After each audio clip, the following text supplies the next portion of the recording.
સારું પેટમાં દુખાઈ રહ્યું છે, કંઈ ને કંઈ મટી જશે.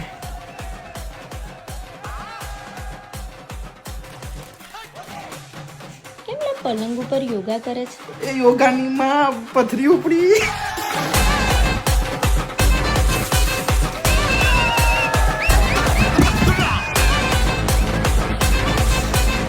પડ્યો એનો દુખાવો નહીં, પથરી દુખડી એનો બહુ જ દુખાવો. ગાંડા વેડા કરે છે. પથરી છે ને અહીંયા સાણસીથી અંદર આમ કરી નસમાં અહીંયા બટકી નાખું, થાય ને એવું.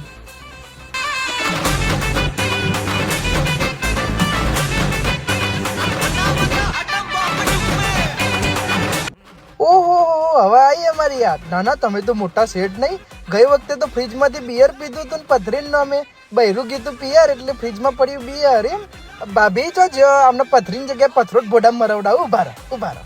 આ વાત તમને કોઈ જ નહીં કે એવી વાત આ વિડીયોમાં આપેલી છે. મારો 5 વર્ષનો અનુભવ કે શા માટે વિદેશમાં જઈને પણ લોકોને સુખ નથી મળતું એ બધું કીધું છે. મારી ગેરંટી છે કે વિદેશ વિશેના તમારા બધા ભ્રમ તૂટી જશે. આ આખો 8 મિનિટનો વિડીયો જોવા માટે નીચે આપેલી લિંક ઉપર ક્લિક કરો અને જોઈ નાખો.